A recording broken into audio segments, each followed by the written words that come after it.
Welcome to Landscape Photography. We're here today in the Flaubert Gallery with Colin Holmes. Hello, Colin. Hello. And we'll be asking you a few questions about the work you have on the walls here. Okay. It's a wonderful exhibition.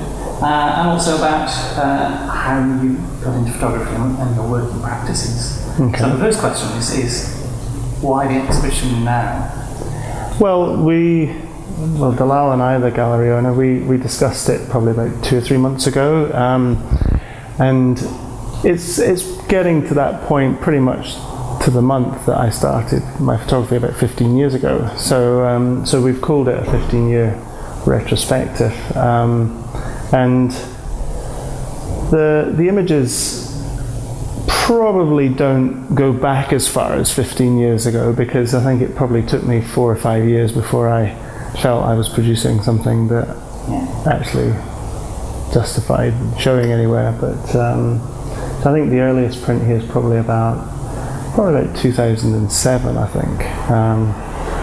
Have you exhibited before? Never. Well, actually, no. Dalal took over the gallery from a gentleman called Derek Gilchrist probably about 4 or 5 months ago, I think. And Derek showed my work here, not as a one-man show like this, but he had a much smaller sort of collection of my prints, some of my colour work, and some of my silver gelatin black and white, my smaller silver gelatin black and white prints. And that's really how Dalal and I got in touch, because I think there was records of the sales that we'd had in previous years, and I happened to come along to an event that Dalal had, one of his first shows, just for a glass of wine and a bit of chat, and we met and the conversation started, and this is where we ended up. Well, it's a wonderful space. It's beautiful, really good. It's well worth a visit while it's on. It's on until the end of October. 2nd of October. 2nd of October. Yeah. And choosing images for somewhere like this must be quite interesting. Yeah, I think it took us a fair while to work through them, because I wanted to try and show work that showed the various sort of stages I've gone through regarding perhaps cameras,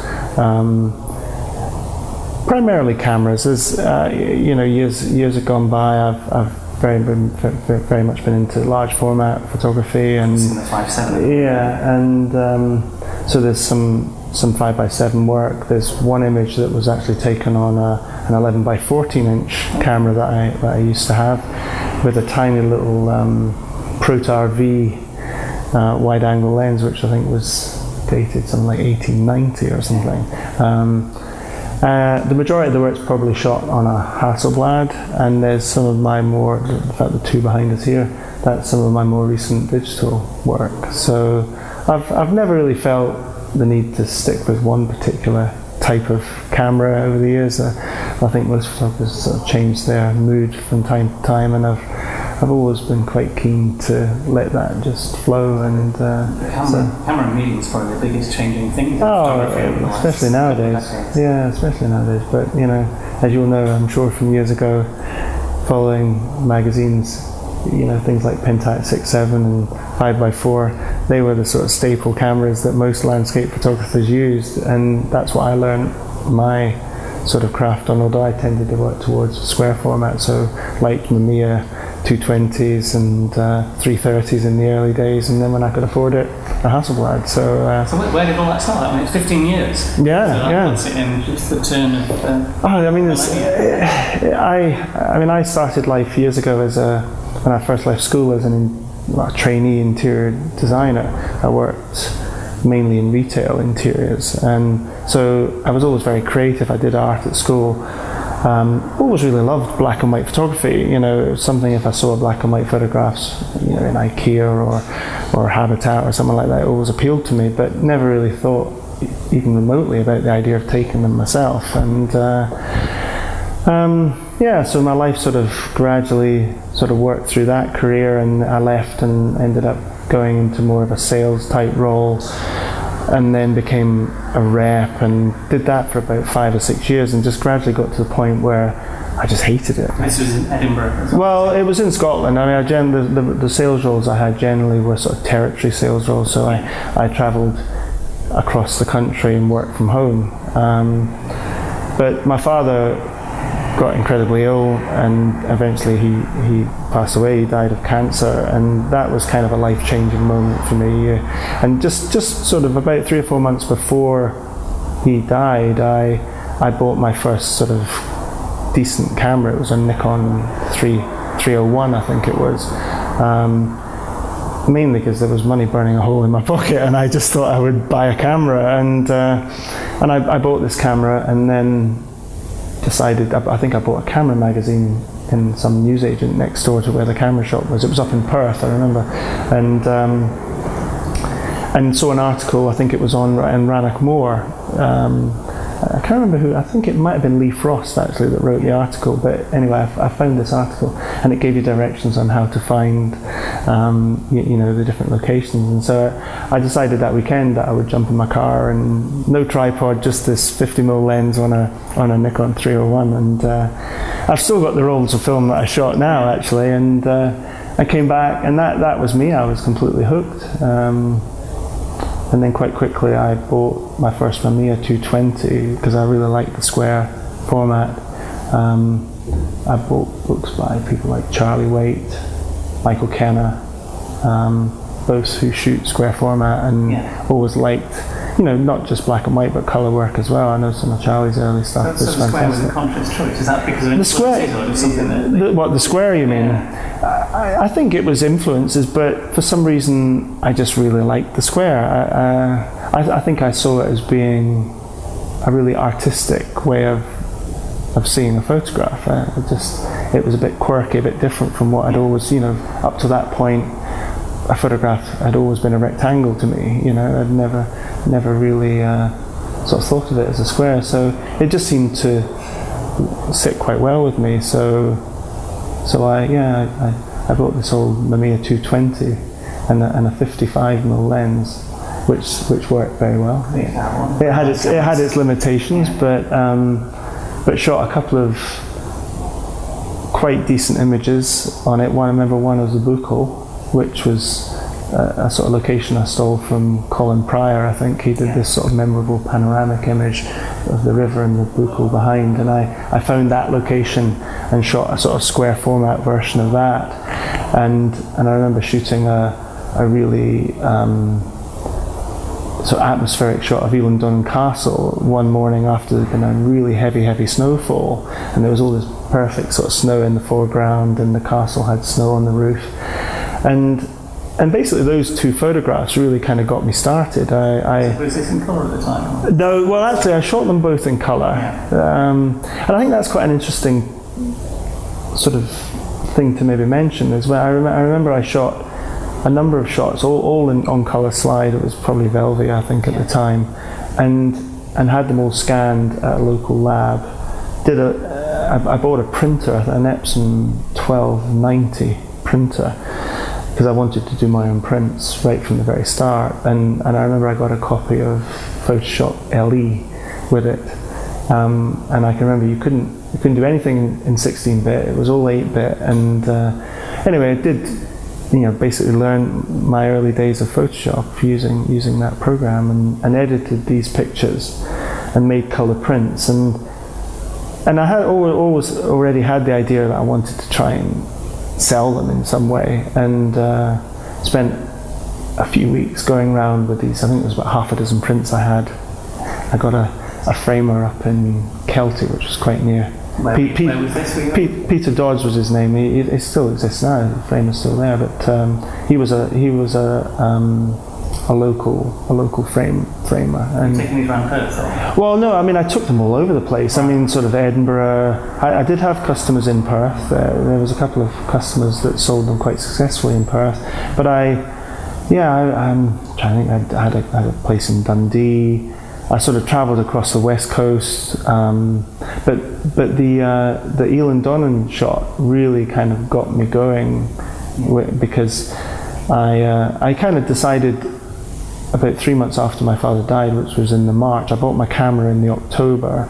He died in the March, and and I remember going in to the company I then worked for, and feeling that I didn't really want to continue, and decided to hand my notice in, and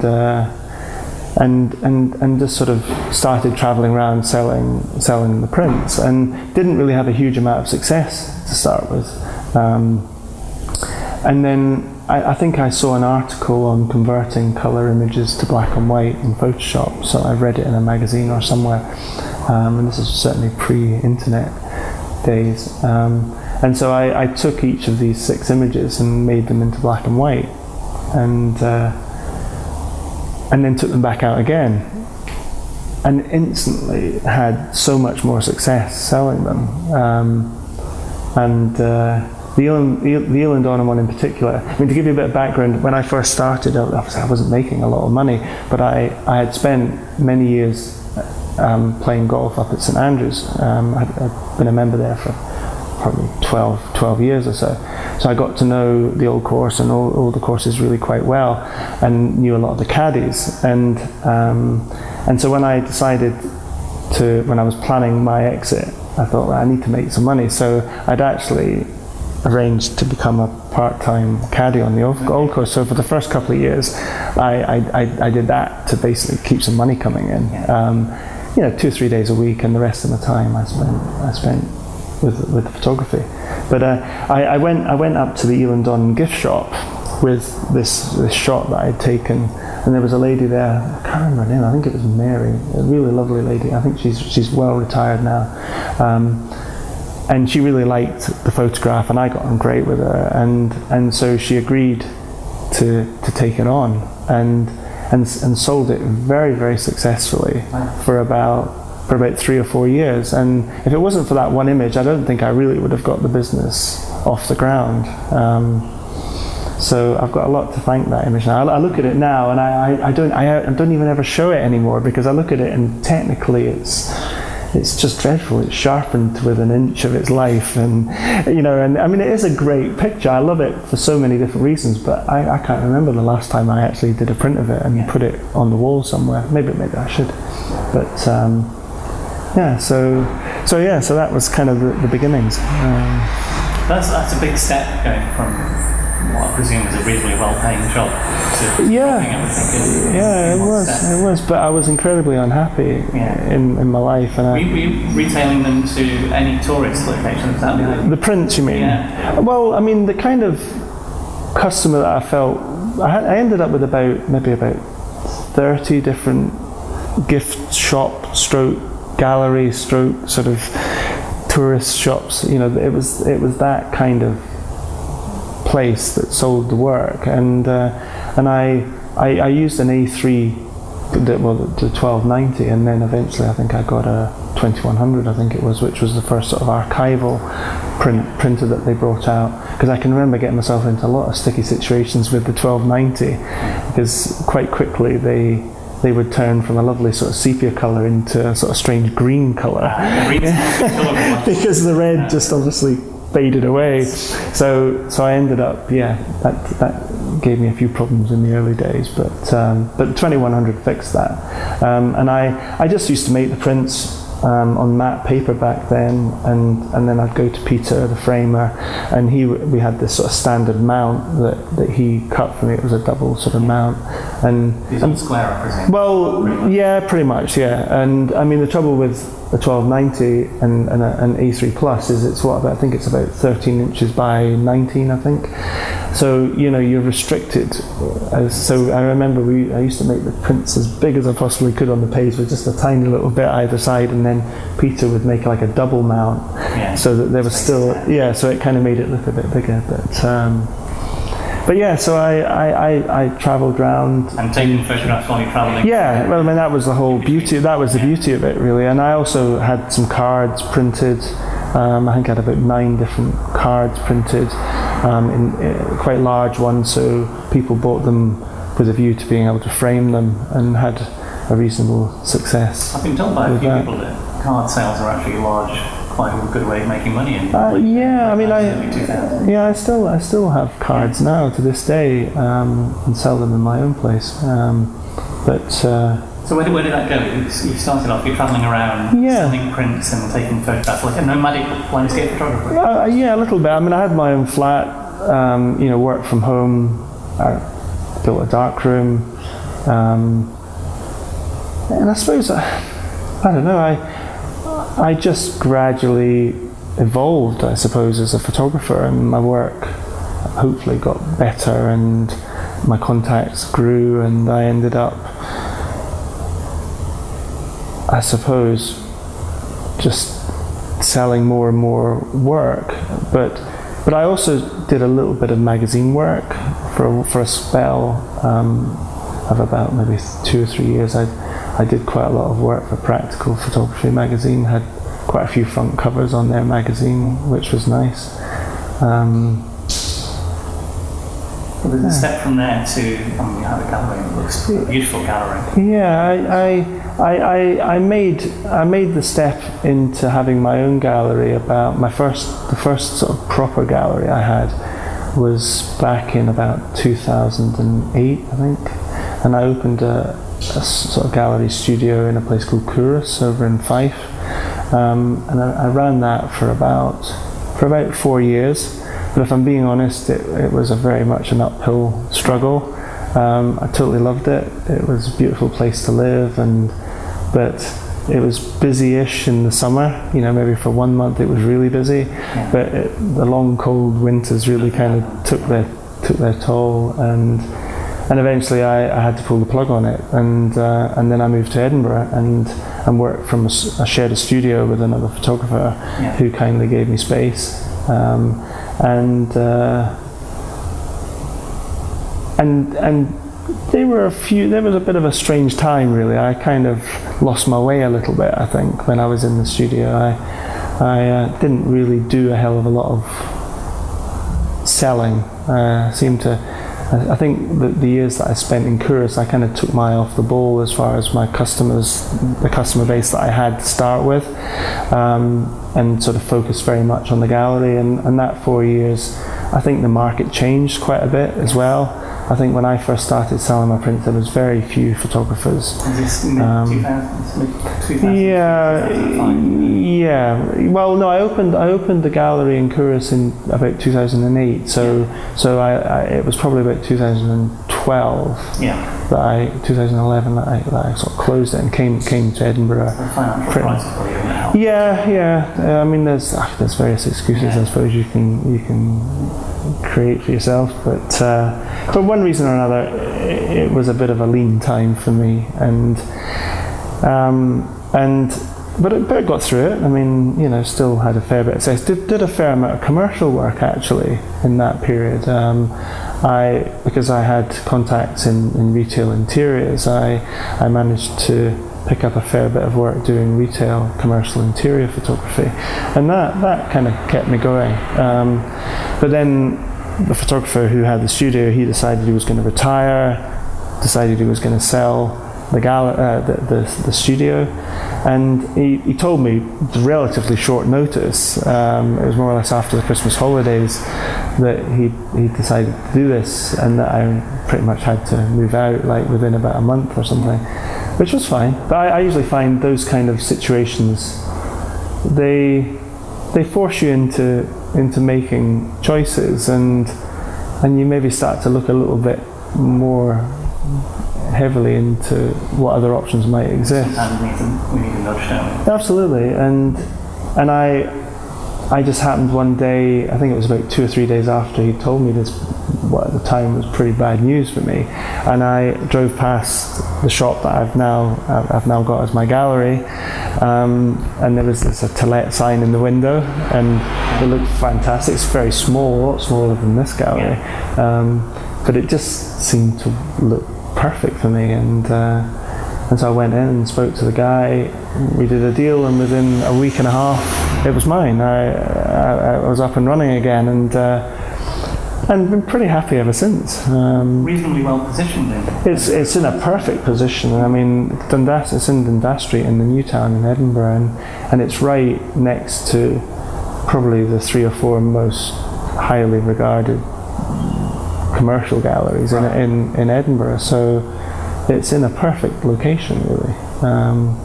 And I mean, it's had its ups and downs. I mean, I think trying to run a gallery is always a bit of a labour of love. I was going to ask you about that, because there are demands placed on you when you've got a place like that. Not in terms of money, but also in terms of time. And time, yeah, absolutely. And I think that was one of the mistakes I made when I had my first gallery in Kouros. I pretty much opened it all the time and spent a lot of my time there, and thus didn't spend so much time travelling or selling my work externally. So this time I've always kept the hours to a minimal. I open Friday, Saturday, Sundays. During the summer months when I'm not really doing that much photography, certainly up north anyway, I do tend to spend a lot more time there, but on average it's Friday, Saturday, Sunday. So I always had that ability to be able to disappear somewhere on a Sunday and come back on the Wednesday or Thursday, and that's enough time to go pretty much most places, certainly around Europe, or certainly in the Highlands anyway. So it's worked well. I feel like the balance has been a little bit better. So that working practice, you do multi-day tours quite often in Scotland. I mean, a lot of your work is around Scotland, Scotland's coast. Yeah, I found myself photographing a little bit closer to home in the last year or two. I think I found my work, the work that I've done in the past anyway, the style of it was becoming a bit of a cliche. The whole sort of long exposure, square format, minimalistic type photography. As much as I still love it, I did feel that it was becoming a little bit overdone. Too easy to pigeonhole. Yeah, exactly. And I felt like I wanted to try and expand my style and perhaps come up with something more original. But I suppose your work always tends to follow some kind of inspiration, and found photographers like Thomas Joshua Cooper, for instance, who I know you're very fond of, and one of the books you mentioned, is it Dark? What's it called?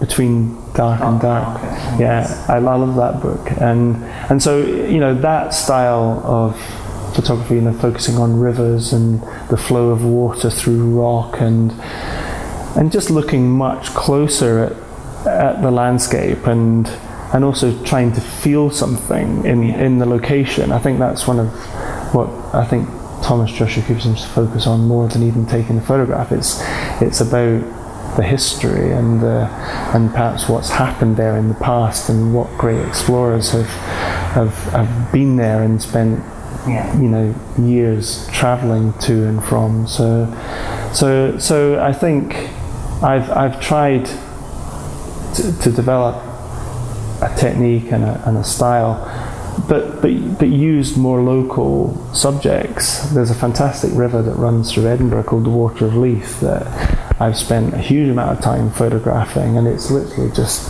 5 minutes walk from here, and so yeah, and I've moved more away from the square, and I've always had 5x7 as a favourite format, and I like that slightly longer, elongated rectangle. But with my digital work, I've found myself shooting digital SLRs, which are 35mm format, and for years I hated that format, especially in portrait mode. I shot a lot of my early landscapes that weren't square in a portrait rectangle, on 5x4 mainly, or sometimes 6x8. I used to have an old Fuji 6x8 camera, but so I always kind of steered well clear of 35mm as far as portrait format was concerned. But having looked at Thomas's work, a lot of his landscapes are actually rectangle landscape format, horizontal, and I really I feel incredibly comfortable with that format now, and so I very rarely turn my camera on its side anymore. A lot of these two, like I said, these are quite recent shots, and there's one or two others in the show that I've shot in that same format. So And I'm trying to keep with one lens as well. I've bought a 40mm pancake lens from my Canon, which is a tiny little flat lens, really. Yeah, exactly. And I've literally been using that lens on the camera. It's going in my rucksack. I've got 52mm ND filters for it, and so I'm just seeing more in that format and in that lens. And for this style of photography, it seems to work quite well. The lens it's a little bit more dynamic than a standard lens, a 50mm. So you're getting something just a little bit, a little bit more dynamic, a bit wider. I see a lot of contemporary, contemporary photographers, like Jensen. There's very much a pattern of using a single lens. Yeah, it's slightly wide. I think it's about 35mm equivalent. Yeah. And the same like Thomas Struth. Yeah, because I know Thomas uses. I've seen photographs of him using his camera online, and I've looked. There's one photograph I remember finding, and I'm sure it's a 180mm lens he shoots, and I know he just uses one lens. Yeah. And I worked out that it's probably about the equivalent of about a 42mm lens in 35mm terms.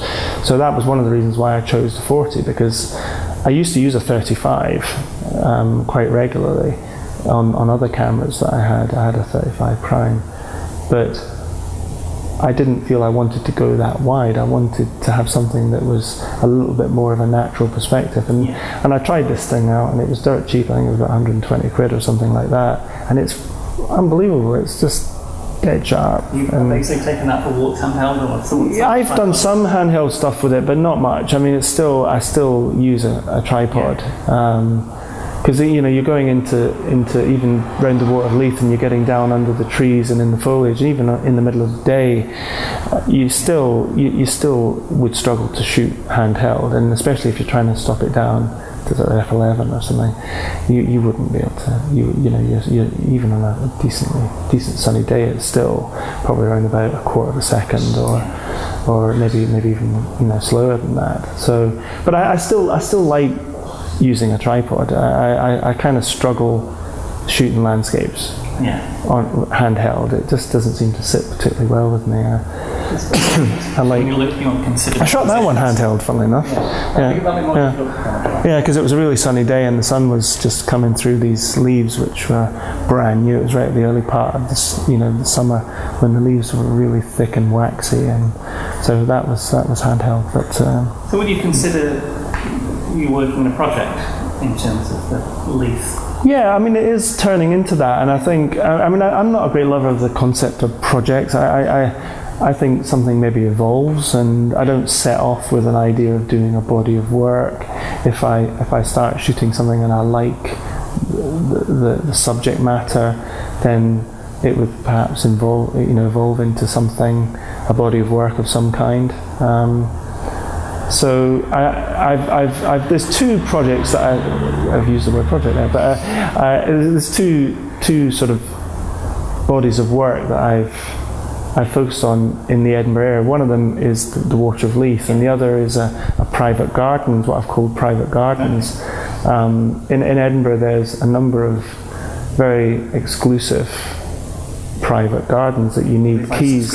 Yeah, you have to pay 150 quid, 200 quid a year for green fees, and I started initially. I like this whole idea. I mean, the New Town is an incredibly posh part of Edinburgh, and I've come from very much a sort of working class sort of council estate kind of background, and I kind of still feel my roots are sort of there. And when I came to Edinburgh, I kind of liked this them and us kind of look and feel to the place, and I initially had this idea of taking photographs from the outside of these private gardens looking in, and I did a number of shots like that, so I called it outside looking in, and then I showed a couple of the images in my gallery and started speaking to people that were coming in, and and there was one day this lady came in and I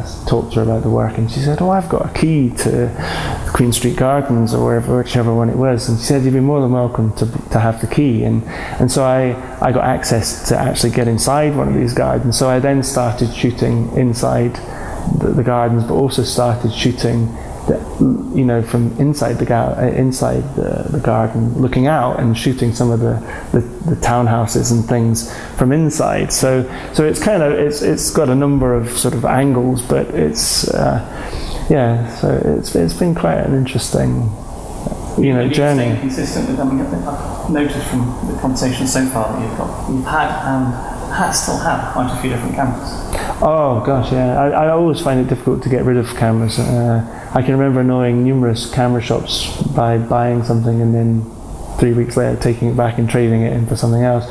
But nowadays, I'm not really one for buying that many cameras, mainly because I've just kept hold of most of the ones that I bought probably in the last, 10 years. Are you working consistently with a camera for a project? Not really, no. How do you choose then? Let's see. Okay. 5x7 Technica, Hasselblad. Hasselblad digital and film. No, it's the Hasselblad's film. You said you had a Cambo with a phase back. It's an Alpha system with a phase back. But to be honest, I very rarely use the phase camera. I mean, it's a fantastic, amazing piece of equipment, but I don't know, it's good for commercial work. I was going to say for interiors. It was bought to do everything, but as you buy into a system, you then really start to understand it and learn about it, and I suppose for one reason or another, I just began to use it less and bought myself a couple of much simpler digital cameras that seemed to work better for me. So what do I choose? I mean, my mood changes. I've got a couple of old Rolleiflexes. When I was doing the private gardens project, initially I used the Rolleiflex. I've got a couple of those, a really old 1931 Rolleiflex with a 75mm lens of some kind, I can't remember what it's called, and I've got a lovely mid-60s 2.8 planar one, and especially the 30s Rolly has a very distinct look to it, and my early shots I took of the gardens, I pretty much used that camera all the time, and a lot of those were handheld because I was kind of pointing over fences and things. But do you find the camera mediates how you take pictures, or what the pictures are at the end? Yeah, there is an element of that, I think. Although what I think I tend to find, certainly with if I'm using a digital camera, is I notice when you're videoing this, you've got a couple of old-fashioned lenses on some of the cameras. So I actually like the idea of using old lenses on digital cameras, the phase camera is quite good for that. I've got an old Pentax 6-7-105 lens which I use on that quite successfully, and I use all my Hasselblad lenses. Is that Pentax from the Alpha? Yeah. On the phase one, the Mamiya 645 basically. But so I've done a few portraits, for instance, with that camera, but I've got a Nikon adapter for my Canon digital, so I've got like the 50mm 1.2 that you've been using here. I like playing around with old Russian lenses and things like that. But this is about the way they look. I think I do definitely like that Rolly effect, and I think what I started doing was mucking about with some sort of around about 35-40mm sort of lenses, and seeing if I could somehow sort of create that kind of look and feel. Using digital, and I've kind of done it, but interesting about that is these shots in here are a mix of film and digital, you said. Yeah, there's a wide variety of different shots, different reasonably formats. Consistent look. Yeah, I mean that is that from Film Type originally? Yeah. My darkroom printing. I remember in the years, of having the 1290 and Photoshop LE, I remember using a very crude way of toning where you basically, you don't really use a curve as such. I think it was done using a duotone, and it worked reasonably well, but gradually I felt the colour just wasn't quite right, and it wasn't until I started sort of getting a bit of a handle on printing in the darkroom and trying to sort of lightly sepia tone the prints, just lightly bleaching them enough to lift the highlights and to just tone the highlights and maybe the upper mid-tones, that I started seeing a colour that I really liked in a black and white print, and so I spend a lot of time profiling my system. I've got various pieces of equipment for profiling the screen, profiling all my new papers. Every time I've got a new box of paper, I create a profile for it. Yeah. So and I've got viewing booths and like D50 viewing booths and so on, like getting the right color, temperature, and so on. So I've spent a fair bit of time tweaking the toning of my digital prints to get it looking the way I want it to look. What was the film that you were using in the Rolleiflex? The type of film, yeah. Tri-X or HP5, yeah. Mainly because I was able to sort of hand hold it a little bit more easily. But back in the day, though, I was a great fan of T-Max. Used T-Max all the time, but in recent years, my films primarily either been FP4 or HP5, yeah. because they're just easier to get hold of, and it doesn't really matter what film you're using as long as you've got a development system working for you. And but anyway, so the color of my prints is now created just using a pre-curve. I've got a curve that I've set up, so it's just a simple case of at the end of the processing of the file, I just apply the curve. I mean, it sometimes needs a little bit of a tweak here and there, but it is usually just a case of applying a layer at the end of it with the curve, and that gives me the tone. So when you look, I mean, there are quite a number of my silver gelatin prints intermingling with the digital prints, and I think you'd probably struggle to tell the difference, to be honest with you. Not totally, but as I say, they have a consistency. Yeah, it's taken me a long time, and I'm not a great one for sort of trying to, promote any particular product, but I've tried numerous papers over the years, and it's just been this sort of vicious circle that I've gone through, where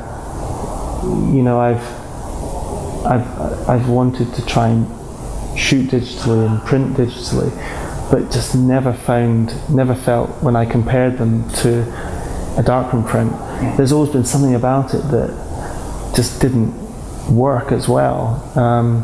But I recently, about a year or so ago, I found a paper which I really feel is fantastic, and it's really given me the confidence to print black and white prints in digital and be very, very satisfied with them and very happy with them. Is it like it's a burrito style? Yeah, it's an American company called Museo Silver Rag. Yeah, fine solution on it as well. Yeah, it's fantastic, and it really, it's the only paper that I've ever found that really prints blacks with that. It's got the density, but it's got a very smooth surface, and blacks, I think once they're in a frame in a gallery, I think most silver gelatin, most inkjet papers, especially burrito papers, look fantastic, and there's no problem with them. But if you're really inspecting them, like most people want to do, certainly photographers anyway,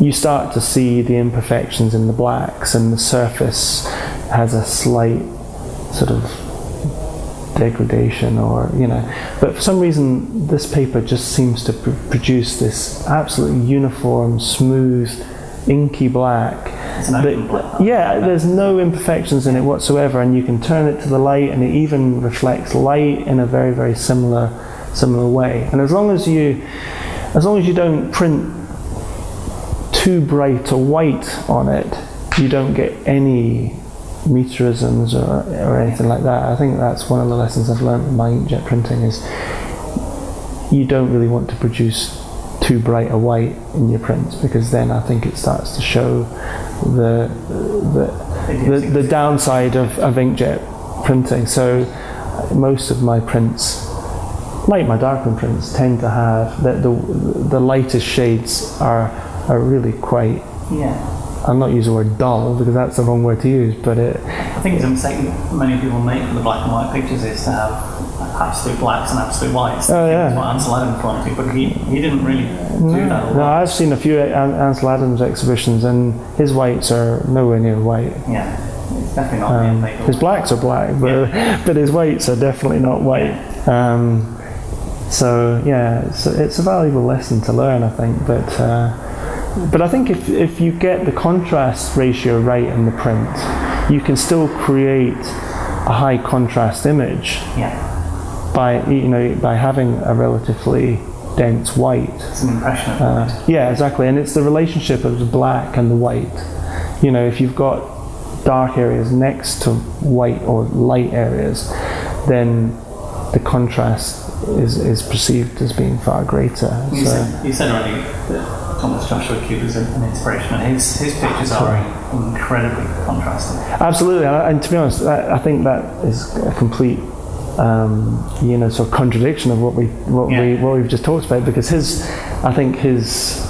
style is to stretch the contrast of silver gelatin paper. Absolutely, I mean he uses I'm not even sure exactly what kind of paper it is, but I know he bought a whole series of paper, the last of the stocks of some great paper that he swears by, and he obviously knows it inside out, and he knows exactly how far he can push it. But yeah, I mean his prints are sometimes quite painful to look at, but he does have a similarity, but holding the tones. Yeah, I mean, I think his work is definitely his own.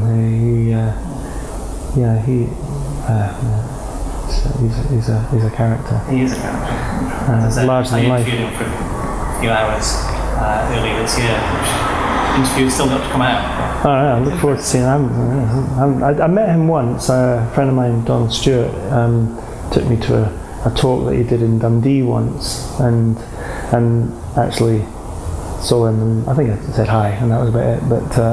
But yeah, he's great. He's great to listen to. Yeah. Really inspiring. So. Cool. So talk me through when you're getting your pictures in the darkroom. Presumably you were doing normal darkroom dodging and burning. Yeah. There's a lot of in the style of photography, you have to. I think another misinterpretation of black and white is you can take a black and white shot without doing any post-processing. Yeah, I always find that strange. If you get certain people, but you get certain people that seem to take great pride in telling you that I've done no manipulation whatsoever, and it's quite weird. That it's almost like saying I've had no creative input into this image whatsoever, and you think that's completely wrong. I mean, the whole idea of fine art photography is to give it your creative input, and processing in digital, or editing in digital, and and darkroom dodging and burning. That's how you input your creative ideas into the photograph. Changing the sense of light in a picture. Absolutely, where people are looking in a picture, etc. Yeah, absolutely. I mean, the ball of light, it's always something that I'm conscious of in every shot that I have. I always feel like I want to create a ball of light somewhere in the image, and the only way you can create that is by carefully dodging and burning and creating a vignette of some kind, and that kind of tells the viewer where you want to focus, or where. So in terms of with your digital work and film work, presumably you're scanning rather than wet printing your film work these days. I haven't always had the luxury of a dark room.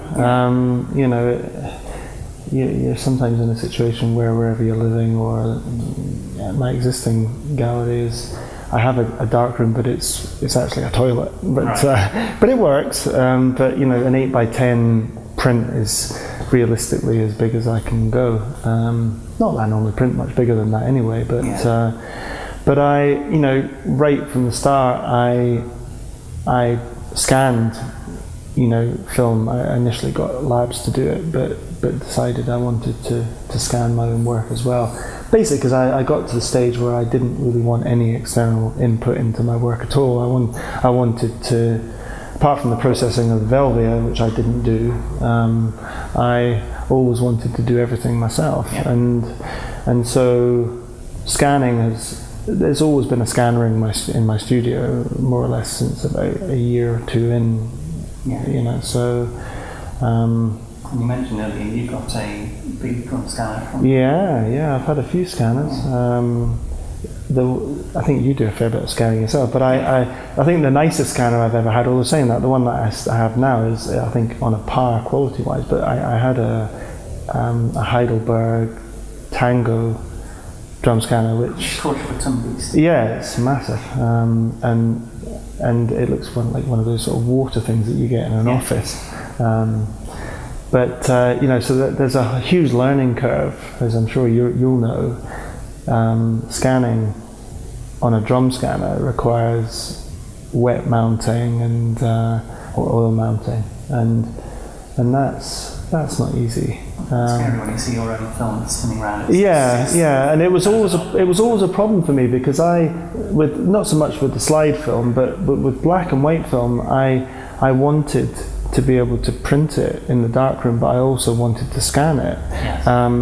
And so I actually ended up dry mounting a lot of my negatives, which you can still do, and it requires a bit more work on the cleaning side. But it meant I could take it off the drum and still put it into an enlarger and print it. How do you feel about the difference between the wet prints and the scan prints from your end? I think it boils back to what we were talking earlier about the print quality, and I think in the early days of inkjet printing, I always felt that it was the poor relative.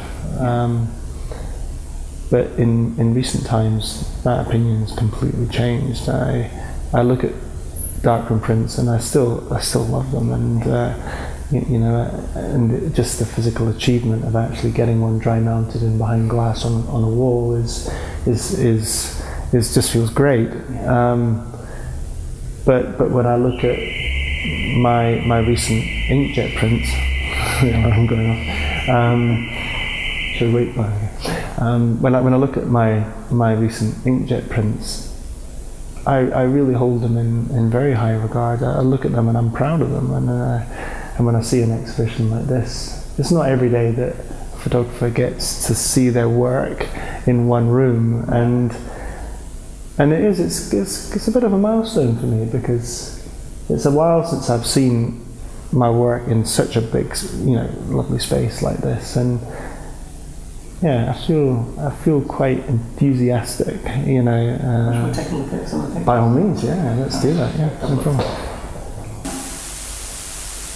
We're just taking a quick look around some of the pictures, and this is obviously one of the centerpieces of the exhibition. Can you tell me a little bit about the picture?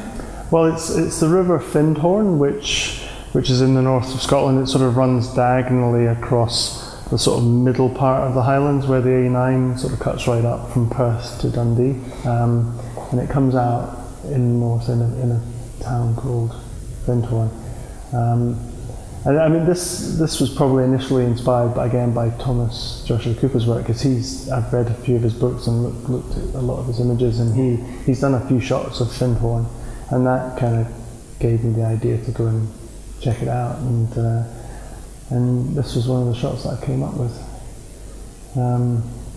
Is it recent work? Yeah, reasonably recent. I took it probably about 4 months ago, 5 months ago, and it's a digital shot, shot on my Alpa system, and stitched two images stitched together to get the sort of 6:9 format. Can we have a look at the system? By all means, it was shot with a 50mm. This is the 50mm Rodenstock lens, but on the back there's a ground glass, like a traditional film ground glass, that you can compose the image. This is a non-standard accessory? Yeah, this is made by another company called Silvestri. So you use that for composing, and then replace it with a what fits on the back. Well, you can either do a stitch with a digital back, or you can use film, which. You were showing me one of your film backs. Yeah, this is beautiful. This piece of equipment, and they're quite rare now. But prone to the occasional gear envy, but this one is quite a special little device. This is probably the best film back in the world ever. Yeah, I think so. It's the rare Alpha one. Yeah. So you got this from Hong Kong? Yeah, a dealer in Hong Kong paid an absolute fortune for it, probably more than I should have done, but what the hell, eh? I won't be selling it anytime soon. Yeah, absolutely. Quite. And that's 6x6? It's 6x9. 6x9. 6x9, yeah. And you'll tend to shoot 6x9 on? I shoot, the nice thing about this camera system actually, I mean certainly with film anyway, is that I've managed to set it up so I can shoot multiple formats of film actually. I mean the lenses, they're digital lenses, so the image circle is promoted as being relatively small, but in reality I find that they actually do have quite large image circles. They're maybe not critically sharp enough for digital, but for film, especially if you want it to be slightly softer in the corners, which I tend to quite like anyway, you can shoot 6x9 on the 50, and I've got a 70. It's a huge amount of coverage, really. It's massive, yeah, absolutely. Plus, it's a 6.5 lens. Yeah, so I with different adapters, I can shoot 6x8. That's the motorized Mamiya RB. Back that goes on an adapter. Well, basically it goes in here actually. And then another system which I've kind of pieced together is I used to have an arc body years ago, Hasselblad arc body. So when I kept the ground glass, so that now sits on that's the actual ground glass bit. But I've got the Alpa digital Hasselblad back adapter plate, so that now clicks into that. You compose your image as if you were using a Hasselblad, and then what I've done is this is one of the very, very early Hasselblad film holders, the one where you actually flick this, and when you're loading the film you wind it on to number 1 and then close that and click it to set, and then the camera itself then advances the films like the current ones do. But you don't get any winds? Yeah, well one of the problems obviously if you use this camera, there's no, like the arc body had its own winder, this system doesn't have any way of winding the film, so what you can do with this is when you put it on the camera, once you've done your first frame, if you, like as if you had an old folding camera, you can flop this down, and I haven't got my glasses on, and then you can wind it like that until the number 2 comes up, close it back down again and shoot. So you can actually get quite accurate spacing. It's a bit archaic, but the quality of these lenses on film is just superb. It's fantastic. It's like the Franken camera. Yeah, and it's the way these cameras, I mean, shooting digital on it's fantastic, but I love shooting film on it. I get writing book viewer in there as well. Yeah, this is part of the Silvestri system. Let me just take this off, I'll show you how that works. Because I mean, viewing, one of the nice things about the Hasselblad actually, let me just, with the arc body, is that it has its own reflex finder. So you can slot that into there, and so you don't need any dark cloth. You can see the image really clearly. It's reversed, but it's not upside down. So I tried to find a similar thing, and Silvestri make this part, which slots too many bits. It obviously slots in like that, and then they slide off a little bit, and then they make this right angle viewfinder, which is quite a cumbersome piece of kit, but that basically clips in there and then sits, and it has a slight movement which helps actually. Yeah, because it kind of, depending on where you're at, it can be a bit dark, and that just kind of adjusts it. So it means that you can view the 6x9 frame. So yeah, it's pretty good. It's taken me, certainly with the arc body attachment, it took me a while to kind of figure out a way of using it the way I wanted to work with it. got there eventually. But, and you also mentioned you use the kind of 5DS, and do you find when you're using different cameras, you take different pictures? Is there a... No, I mean the 5DS. You know, you can, if I'm using it round town or doing some of the private garden series or whatever, or maybe doing portraits, that camera's fantastic for that. A 50mm lens cropped to square, which is a lovely feature of the 5DS, is the fact you can shoot in square format, which is why I bought it really. But when it comes to this kind of shot, it wouldn't really matter. You know what you're looking at. Yeah, I know what I'm trying to achieve, and you know, it's just down to getting the composition right. But I'm really enjoying the Canon. I have to say, it's certainly the results that I've had with it so far, in the format that I'm able to shoot in, it's working. It's working for me really well. Thank you very much for the interview, and thank you very much for inviting us to the gallery. Absolute pleasure. Yes. All right. Okay. Thank you very much.